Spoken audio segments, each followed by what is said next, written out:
സാവധൂതം പരിജനസഹിതം കൃഷ്ണ ചൈതന്യദേവം ശ്രീരാധാകൃഷ്ണപാദാൻ സകണലളിതാ ശ്രീവിശാഖാൻവിതാംശ. हे कृष्णा करुणा सिंधु दीनबंधो जगत्पते गोपेश गोपिका कांद राधा कांद नमोस्तुते. तप्त कांचन गौरांगी श्री राधे वृंदावनेश्वरी वृषभानुसुते देवी प्रणमामि हरिप्रिये. वाञ्छाकल्पतरुभ्यश्च कृपा सिन्धुभ्य एव च पतितानां पावनेभ्यो वैष्णवेभ्यो नमो नमः. नमो विष्णुपादाय कृष्णप्रेष्ठाय भूतले श्रीमते भक्तिवेदान्त स्वामिनिति नामिने.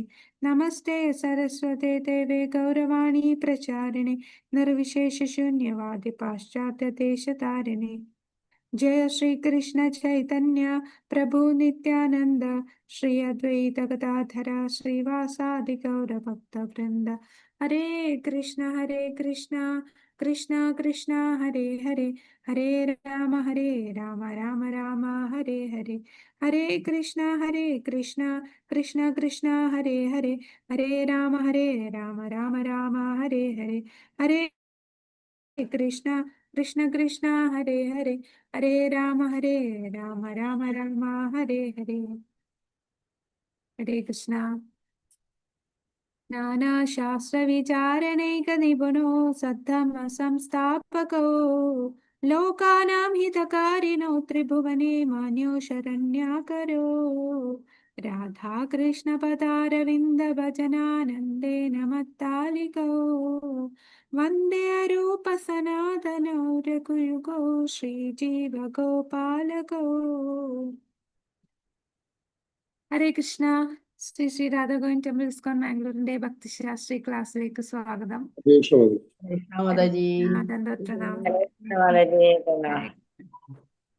നമ്മളിപ്പോ ഭക്തിശാസ്ത്രി ഭക്തിരസാമൃത സിന്ധുവില് ഭാഗങ്ങളിലേക്ക് പോവുകയാണ്. നമ്മൾ വൈദ്യ സാധനാ ഭക്തി തന്നെ രണ്ട് വിധം ഉണ്ടല്ലേ? വൈദ്യ സാധനാ ഭക്തി, രാഗാനുഗ സാധനാ ഭക്തി. അപ്പൊ നമ്മളിപ്പോ ഏത് സാധനാ ഭക്തിയാണ് കഴിഞ്ഞത്? വൈദ്യ സാധനാ ഭക്തി കഴിഞ്ഞു. നമ്മളിപ്പോ അടുത്തതിലേക്ക് പോവുകയാണ്. അതാണ് രാഗാനുഗ സാധനാ ഭക്തി. അപ്പൊ 15, 16 ഈ 2 അധ്യായങ്ങളാണ് നമ്മൾ രാഗാനുഗ സാധനാ ഭക്തിയിൽ വരുന്നത്. അപ്പൊ നമ്മൾ ഇന്ന് 15ാമത്തെ അധ്യായമാണ് കാണുന്നത്. 15ാമത്തെ അധ്യായം സ്വാത്മചോദിതമായ ഭക്തിയുത സേവനം. ഇതിനകത്ത് നമ്മൾ ഈ 15ാമത്തെ അധ്യായം പറയുന്നത് രാഗാത്മിക ഭക്തിയെ കുറിച്ചാണ്. രാഗ ആത്മിക ഈ രാഗാനുഗ ഭക്തി എന്ന് പറയുമ്പോൾ രാഗ അനുഗയാണ്. അനുഗ എന്ന് പറഞ്ഞാൽ എന്താണ്? അനുഗമിക്കുക അല്ലേ? അപ്പൊ ആരെ അനുഗമിക്കുകയാണ് രാഗാനുഗ ഭക്തി?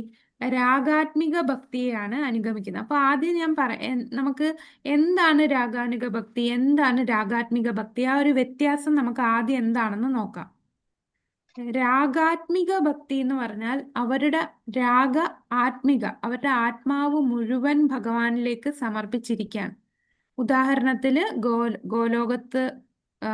ഗോലോക വൃന്ദാവനത്തിലുള്ള ഭഗവാന്റെ കൂട്ടുകാരായിട്ടുള്ള ഗോപകുമാരന്മാര്, ഗോപിമാര്, യശോദാമ്മ, മുതിർന്ന ഗോപിമാര്, നന്ദമഹാരാജ്, അപ്പൊ പിന്നെ ഭഗവാന്റെ ദാസ്യഭാവത്തിലും ഒക്കെ ഗോലോക വൃന്ദാവനത്തില് ഭഗവാനെ സേവ ചെയ്യുന്നവർ, അവരൊക്കെ രാഗാത്മിക ഭക്തരാണ്. ഇവര് ഭഗവാന് ആത്മാവ് മുഴുവൻ സമർപ്പിച്ച ജീവാത്മാക്കളാണ്. അപ്പൊ അങ്ങനെയുള്ളവരെയാണ് രാഗാത്മിക ഭക്തർ എന്ന് പറയുന്നത്. ഓക്കെ, അപ്പൊ അതായത് ഗോലോക വൃന്ദാവനത്തിലുള്ള ഭക്തന്മാരാണ് രാഗാത്മിക ഭക്തർ. ഇനി രാഗ അനുഗ എന്ന് പറഞ്ഞാൽ ഭഗവാനോടുള്ള ആ ഒരു സ്നേഹമാണ് രാഗ എന്ന് പറയുന്നത്. അനുഗ എന്ന് പറഞ്ഞാൽ അനുഗമിക്കുക. അപ്പൊ ഏത് ഭക്തരാണോ രാഗാത്മിക ഭക്തരെ ഫോളോ ചെയ്യുന്നത്? രാഗാത്മിക ഭക്തർ എന്ന് പറഞ്ഞാൽ ആരാണ്? ഗോലോക വൃന്ദാവനത്തിലുള്ള ഭക്തന്മാരല്ലേ? അവരുടെ പാത പിന്തുടരുന്നവരെയാണ് രാഗ അനുഗ ഭക്തരെന്ന് പറയുന്നത്.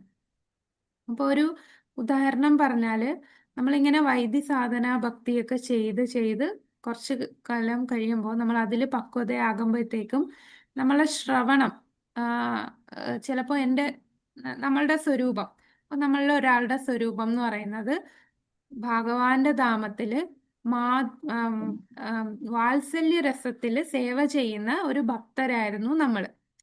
അപ്പൊ നമ്മളിവിടെ ഭൗതിക ലോകത്ത് വന്ന് കുറെ നാളിങ്ങനെ ഇതെല്ലാം മറന്ന് പല പല ജന്മങ്ങൾ എടുത്ത് ജീവിച്ചുകൊണ്ടിരുന്നപ്പോഴാണ് ഇടയ്ക്ക് നമുക്ക് ആ ഭക്തിയിൽ വരാനായിട്ട് ഉള്ള ഭാഗ്യം കിട്ടുകയും അങ്ങനെ ഭക്തി ചെയ്ത് ചെയ്ത് ചെയ്ത് ഒരു ഘട്ടത്തിലെത്തുമ്പോൾ ആ ഭക്തി ചെയ്യാന്ന് പറഞ്ഞാൽ എന്താണ്? നമ്മൾ ഭക്തിയുത സേവനം ചെയ്യും അല്ലേ? ശ്രവണം, കീർത്തനം, വിഷ്ണു സ്മരണം ഇതൊക്കെ ചെയ്യും. അങ്ങനെ ഒരു ഘട്ടം എത്തുമ്പോൾ എനിക്ക് കേൾക്കാൻ കൂടുതൽ ഇഷ്ടം വാത്സല്യഭാവത്തില് യശോദാമ്മ എങ്ങനെയാണ് ഭഗവാനെ സേവിച്ചത് അതിനെക്കുറിച്ച് നിരന്തരം, ബാക്കി കേൾക്കുന്നതിനേക്കാളും എനിക്ക് അറ്റാച്ച്മെന്റ് തോന്നുന്ന അത് ആ കാര്യങ്ങൾ കേൾക്കാനാണ്. പിന്നെ വളരെ ഡീറ്റെയിൽഡ് ആയിട്ട് യശോദാമ്മ രാവിലെ എങ്ങനെയാണ് ഭഗവാനെ ഉണർത്തുന്നത്, എന്ത് ഭക്ഷണമാണ് ഭഗവാന് കൊടുക്കുന്നത്, അങ്ങനെ ഭഗവാനെ എങ്ങനെയാ കുളിപ്പിക്കുക, ഭഗവാനെ എങ്ങനെ ഒരുക്കും, ഇതൊക്കെ ചെറിയ ചെറിയ കാര്യങ്ങൾ അത് കേൾക്കാനായിരിക്കും എനിക്ക് താല്പര്യം. എന്നിട്ട് അതേപോലെ ഭഗവാനെ സേവിക്കാനായിട്ട് തുടങ്ങും. അതായത് നമ്മളുടെ സ്വരൂപത്തിലേക്ക് നമ്മൾ എത്തുന്ന ഒരു മനസ്സിലാക്കിക്കൊണ്ടിരിക്കുന്ന സ്റ്റേജാണ് രാഗാനുഗ സാധനാ ഭക്തി. അപ്പൊ അപ്പൊ ഞാൻ ആരെയാണ് അനുഗമിക്കുന്നത്? രാഗാത്മിക ഭക്തരുടെ പാത പിന്തുടരുകയാണ്. അപ്പൊ രാഗാത്മിക ഭക്തർ എന്ന് പറയുന്ന ഇവിടെ നമ്മൾ ഉദാഹരണം പറഞ്ഞ യശോദാമ. മനസ്സിലാവുന്നുണ്ടോ അതോ കൺഫ്യൂഷൻ ആയോ? ക്ലിയർ ആണോ? ഒരിക്കലൂടെ പറയാം.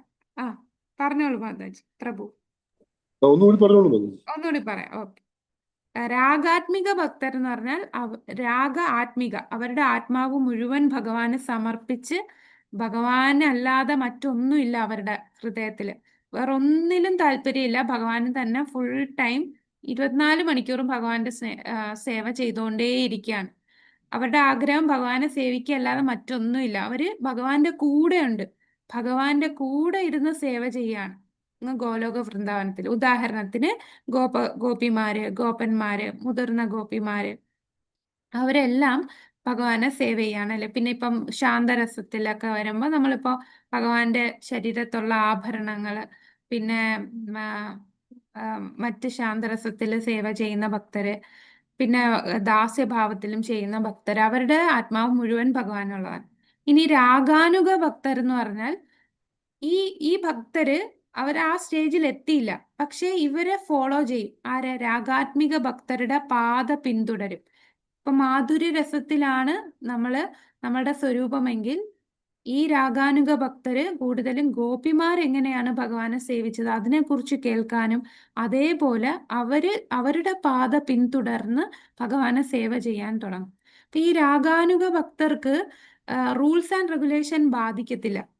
കാരണം വൈദ്യസാധന ഭക്തി എന്ന് പറഞ്ഞാൽ നമ്മൾ ആ നിയമങ്ങൾക്ക് പ്രാധാന്യം, നമ്മളോട് പറഞ്ഞു, ഗുരു നമ്മളോട് പറഞ്ഞു, അതുകൊണ്ട് ചെയ്യുന്നു. നമുക്ക് സ്വാഭാവികമായിട്ട് സ്നേഹത്തോടെ ചെയ്യുന്നതല്ല വൈദ്യസാധന ഭക്തി. ഇതൊക്കെ നമ്മൾ കഷ്ടപ്പെട്ട് ചെയ്യുന്നതാണ്, നമുക്ക് ഇഷ്ടത്തോടെ ചെയ്യുന്നതല്ല, കഷ്ടപ്പെട്ട് ഇതൊക്കെ ചെയ്യണമെന്ന് പറഞ്ഞ് ചെയ്യുന്നതാണ്. പക്ഷെ രാഗാനുഗ ഭക്തിയിലേക്ക് നമ്മൾ കയറുമ്പോൾ നമുക്ക് കഷ്ടപ്പെട്ട് ചെയ്യുന്നതല്ല, നമ്മൾ ഇഷ്ടത്തോടെ ചെയ്യുന്നതാണ്. നമുക്ക് ഭൗതിക ലോകത്തിൽ ഉദാഹരണം പറഞ്ഞാൽ ഒരു അമ്മ കുഞ്ഞിനെ നോക്കുന്നത് കഷ്ടപ്പെട്ടല്ല. അമ്മ കുഞ്ഞിനെ നോക്കുന്നത് സ്വാഭാവികമായിട്ട് അമ്മയ്ക്ക് കുഞ്ഞിനോടുള്ള സ്നേഹമുണ്ട്. ആരും പഠിപ്പിച്ചു കൊടുക്കുന്നതല്ല അമ്മയ്ക്ക് കുഞ്ഞിനോടുള്ള സ്നേഹം, നാച്ചുറൽ ആയിട്ട് വരുന്നതാണ്. അതാണ് സ്വാഭാവികമായിട്ട് നമുക്ക് ഭഗവാനോടൊരു സ്നേഹം തോന്നി ചെയ്യുന്ന സേവനം. അതാണ് രാഗാനുഗ സാധനാ ഭക്തി. വൈദ്യ എന്ന് പറഞ്ഞാൽ റൂൾസ് ആൻഡ് റെഗുലേഷൻ പാലിച്ച് പറഞ്ഞത് കൊണ്ട് ചെയ്യണമല്ലോ, അതുകൊണ്ട് ഞാൻ ചെയ്യുന്നു. രാഗാനുഗ എന്ന് പറയുമ്പോൾ ആ സ്നേഹം നമുക്ക് വന്നു തുടങ്ങി. റൂൾസിനേക്കാൾ ഉപരിയാണ്, അവർക്ക് ആ നാച്ചുറൽ ആയിട്ട് ഭഗവാനോടുള്ള സ്വാഭാവിക സ്നേഹം കൊണ്ട് ചെയ്യുന്നു. അപ്പൊ അവര് ചെയ്യുന്ന എങ്ങനെയായിരിക്കും? ഒരു രാഗാത്മിക ഭക്തന്റെ പാത പിന്തുടർന്നായിരിക്കും ചെയ്യുന്നത്. ഇപ്പൊ രാഗാനുഗ സാധന ഭക്തിയിൽ വരുമ്പോൾ നമുക്ക് ഏത് സ്വരൂപമാണ്, നമ്മൾ 5 രസത്തില് ഏത് രസത്തിലോടാണ് ഞാൻ ചെയ്യുന്നത് എന്നുള്ളത് അവർക്ക് തിരിച്ചറിയാൻ തുടങ്ങും. ഇതാണ് രാഗാനുഗ സാധനാ ഭക്തി. അപ്പൊ നമുക്ക് ഈ ബുക്കിൽ ഒന്ന് നോക്കാം.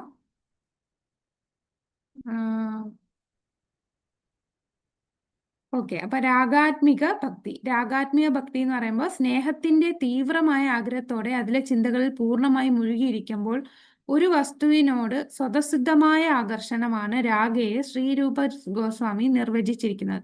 സ്വതസിദ്ധമായ, അതായത് നമുക്ക് സ്വാഭാവികമായിട്ട് സ്വന്തമായിട്ട് നമ്മൾക്ക് ഉള്ളിലുള്ള ആ സ്നേഹത്തിന്റെ അത്തരം വികാരങ്ങളോടെ നടത്തുന്ന ഭക്തി സേവനമാണ് രാഗാത്മിക ഭക്തി എന്ന് വിളിക്കുന്നത്. രാഗ തീവ്രമായ അടുപ്പം, ആത്മിക വളരെ സാരാംശം അല്ലെങ്കിൽ ആത്മാവ് മുഴുവൻ ഭഗവാന് മാത്രമുള്ളതാണ് രാഗാത്മിക. ഈ ബുക്കിനകത്ത് ചെറിയൊരു മിസ്റ്റേക്ക് ഉണ്ട്. അതിനകത്ത് നമ്മളെ എല്ലാ ബുക്കിലും ഇംഗ്ലീഷിലും മലയാളത്തിലും ഇതിനകത്ത് എവിടൊക്കെ രാഗാനുഗം ഉണ്ടോ അതൊക്കെ വെട്ടിയിട്ട് നമ്മൾ രാഗാത്മിക ആക്കണം. അപ്പൊ നമുക്ക് നോക്കാം. ബുക്കില് അധ്യായം 15 വൃന്ദാവനത്തിൽ കൃഷ്ണന്റെ ഉറ്റ സുഹൃത്തുക്കളിലാണ് സ്വാത്മചോദിതമായ ഭക്തിയുത സേവനത്തിന് ഉത്തമോദാഹരണങ്ങൾ കാണപ്പെടുന്നത്. അവർക്ക് കൃഷ്ണനുമായിട്ടുള്ള ഈ ബന്ധത്തിന് അവിടെ രാഗാനുഗം എന്നാണ് ടെക്സ്റ്റ് ബുക്കിൽ കിടക്കുന്നത്. അത് വെട്ടിയിട്ട് രാഗാത്മിക എന്ന പേർ പറയും. ആ മിസ്റ്റേക്ക് അതൊന്ന് കറക്റ്റ് ചെയ്തോളൂ കേട്ടോ.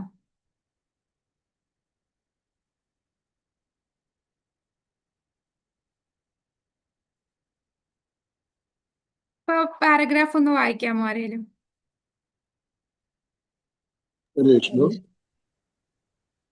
വൃന്ദാവനത്തിൽ കൃഷ്ണന്റെ ഉറ്റ സുഹൃത്തുക്കളിലാണ് സ്വാത്മചോദിതമായ ഭക്തിയുത സേവനത്തിന് ഉത്തമോദാഹരണങ്ങൾ കാണപ്പെടുന്നത്. അവർക്ക് കൃഷ്ണനുമായുള്ള ഈ ബന്ധത്തിന് രാഗാത്മിക എന്ന് പേര് പറയുന്നു. ഇവർക്ക് ഭക്തിയുത സേവനത്തെക്കുറിച്ച് ഒന്നും പഠിക്കേണ്ടതില്ല. എല്ലാവിധ നിയാമക തത്വങ്ങളിലും ഇവർ സമ്പൂർണരാണ്. ഭഗവത് പ്രേമത്തിൽ അടിയുറച്ച് ഭക്തിയുത സേവനം ഇവർ നേടിക്കഴിഞ്ഞിരിക്കുന്നു. ഉദാഹരണത്തിന് കൃഷ്ണനുമൊത്ത് കളിയാടാൻ ഈ ഇടയ കുട്ടികൾക്ക് തപോനുഷ്ഠാനങ്ങൾ വഴിയോ യോഗ സാധനങ്ങളിലൂടെയോ ഒന്നും വിശേഷിച്ച് അഭ്യസിക്കേണ്ടതില്ല. നിയാമക തത്വങ്ങളുടെ എല്ലാ പരീക്ഷകളും പൂർവ്വജന്മങ്ങളിൽ ഇവർ ജയിച്ചു കഴിഞ്ഞിരിക്കുന്നു. അതിന്റെ ഫലമായി കൃഷ്ണന്റെ ഏറ്റവും അടുത്ത സുഹൃത്തുക്കൾ എന്ന നിലയിലേക്ക് അവർ ഉയർത്തപ്പെട്ടു കഴിഞ്ഞു. അവരുടെ പരാപേക്ഷ കൂടാതെയുള്ള ഈ മനോഭാവത്തെയാണ് രാഗാത്മിക അവിടെ ഒന്ന് കറക്റ്റ് ചെയ്യണേ. രാഗാനുഗം വെട്ടിട്ട് രാഗാത്മിക എന്ന് വിശേഷിപ്പിക്കണം. അപ്പൊ ഇപ്പൊ പറഞ്ഞത് ഇതിനകത്ത് ഇനിയും വരുന്നുണ്ട്, താഴെയൊക്കെ വരുന്നുണ്ട് രാഗാത്മിക. അത് വെട്ടിയിട്ട് നമ്മൾ രാഗാനുഗ വെട്ടിയിട്ട് രാഗാത്മിക ആക്കണം. അപ്പൊ ഈ ഫസ്റ്റ് പാരഗ്രാഫിൽ രണ്ടിടത്ത് കറക്ഷൻ ഉണ്ട്. രാഗാനുഗ രണ്ടിടത്ത് വരുന്നുണ്ട്, അത് രാഗാത്മികമാക്കിക്കോൾ. അപ്പൊ രാഗാത്മിക ഭക്തർക്ക് ഇവിടെ ഉദാഹരണം പറഞ്ഞ ആരെയാണ്? ഇവിടെ ഉദാഹരണം പറഞ്ഞേക്കുന്നത് ഗോപകുമാരന്മാരെയാണ് അല്ലെ. അപ്പൊ ഈ ഗോപകുമാരന്മാരെ കുറിച്ച് ഇത് അകാസുരന്റെ വധിക്കൽ, ആ ലീലയില് 10ാമത്തെ സ്കന്ധത്തില് ഇവിടെ വരുന്നുണ്ട്. ഈ ശ്ലോകത്തില് ഇത്ത സദാം ബ്രഹ്മസുഖാനുഭൂത്യ ദാസ്യം ഗതാനാം പരദൈവതേന മായാശ്രിതാനം നരതാരകേന ശകം വിചാഹ്യാകൃത പുണ്യപുഞ്ച ഇതിനകത്ത് കൃതപുണ്യപുഞ്ച ഈ വാക്കിന്റെ അർത്ഥമാണ്. ഇതിന്റെ വാക്കിന്റെ അർത്ഥം എന്താണ് കൊടുത്തിരിക്കുന്നത് നോക്കാം. കൃതപുണ്യപുഞ്ച എന്ന് പറഞ്ഞാൽ പല ജന്മങ്ങളായിട്ട് ഇതിനകത്ത് പറഞ്ഞിട്ടില്ലേ, എല്ലാ പരീക്ഷകളിലും പൂർവ്വജന്മങ്ങളിൽ ഇവർ ജയിച്ചു കഴിഞ്ഞതാണ്. അതായത് കൃതപുണ്യപുഞ്ച എന്ന് പറഞ്ഞാൽ പൂർവ്വജന്മത്തിൽ അവര് ആ പുണ്യം ചെയ്തതിന്റെ ഫലമായിട്ടാണ് എന്ത് ലഭിച്ചത്? അവർക്ക് എന്ത് ലഭിക്കുന്നത്? ഭഗവാനുമൊത്ത് കളിക്കാനായിട്ട് ഉള്ള അവസരം കിട്ടിയത്. അപ്പൊ ആ കൃതപുണ്യപുഞ്ച എന്ന് പറയുന്ന വാക്കിന് result of life after life of വയസ് ആക്ടിവിറ്റി, പല ജന്മങ്ങളിൽ ചെയ്ത പുണ്യത്തിന്റെ ഫലമായിട്ടാണ് ഈ ഗോപകുമാരന്മാർക്ക് എന്ത് സാധിച്ചത്? അവർക്ക് ഭഗവാന്റെ കൂടെ പ്രേമത്തോടെ ഭഗവാന്റെ കൂടെ സഖ്യഭാവത്തില് കളിയാടാനായിട്ട് ഈ ഇടയ കുട്ടികൾക്ക് സാധിച്ചത്. അല്ലാതെ അവര് കൃഷ്ണനുമൊത്ത് കളിയാടാൻ ഈ ഇടയ കുട്ടികൾക്ക് തപോനുഷ്ഠാനങ്ങൾ വഴിയോ യോഗ സാധനങ്ങളുടെ ഒന്നും വിശേഷിച്ച് അഭ്യസിക്കേണ്ടതില്ല. നിയാമക തത്വങ്ങളുടെ എല്ലാ പരീക്ഷകളും അവര് പൂർവ്വ ജന്മങ്ങളിൽ ഇതെല്ലാം ചെയ്ത് കിട്ടിയതിന്റെ ഫലമായിട്ടാണ്. അല്ലാതെ അവര് തപസ് ചെയ്തതും ഇതിന്റെ ഒന്നും ആവശ്യം അവർക്കില്ല. അപ്പൊ നിയമങ്ങളൊന്നും അവരെ ബാധിക്കില്ല. ഈ കുട്ടികൾക്ക് എത്ര ഭാഗ്യമാണ് എന്നാണ് പറയുന്നത്. ഭഗവാന്റെ കൂടെ, അതായത് പരമദിവ്യോത്തമ പുരുഷനായിട്ടുള്ള ഭഗവാന്റെ അടുത്ത് അവര് കളിക്കുന്നത് എന്ന് പറയുമ്പോൾ എല്ലാവർക്കും അത്ഭുതമാണല്ലേ. മറ്റു ദേവന്മാർക്കും എല്ലാം അത്ഭുതമാണ്. ഭഗവാന് അവര് കഴിച്ചതിന്റെ ബാക്കി ഭഗവാന് കൊടുക്കുന്നു. ഭഗവാന് അവരെടുത്ത് തോൽക്കുന്നു. ഭഗവാൻ അവരുമായിട്ട് കളി പറയുന്നു, തമാശ പറയുന്നു. അപ്പൊ ഇതൊക്കെ എത്ര പുണ്യം ചെയ്ത ജന്മങ്ങളാണ്. അപ്പൊ അവര് പൂർവ്വ ജന്മങ്ങളിൽ ഒരുപാട് പരീക്ഷകൾ, നിയാമക തത്വങ്ങളുടെ പരീക്ഷകളെല്ലാം ചെയ്ത് വിജയിച്ചതിന്റെ ഫലമായിട്ടാണ് അവർ ഏറ്റവും അടുത്ത സുഹൃത്തുക്കൾ എന്ന നിലയിൽ ഉയർത്തപ്പെട്ടത്. അപ്പോ ഈ മനോഭാവം, ഈ ഗോപകുമാരന്മാരുടെ മനോഭാവം എന്താണ്? ഇതാണ് രാഗാത്മികം എന്ന് പറയുന്നത്. ഈ ഒരു വാക്കാണ് പറയാനാണ് ഞാൻ ഈ ശ്ലോകം കാണിച്ചത്. കൃതപുണ്യ പുഞ്ച എന്ന് പറയുന്ന ഈ വാക്ക്. ഇനി അടുത്ത പാരഗ്രാഫില് ഏത് ശ്ലോകമായിരുന്നു പറഞ്ഞ 10? അത് 10 അഗാസുരന്റെ ലീല 10, 12, 7 തൊട്ട് 11 വരെയുള്ള. അതിൽ 11ാമത്തെ ശ്ലോകത്തിലാണ് ഇതുവരെ. 10, 12, 7 തൊട്ട് 11 വരെയുള്ള ശ്ലോകത്തില് 11ാമത്തെ ശ്ലോകത്തിൽ അവസാനമാണ് വരുന്നത്.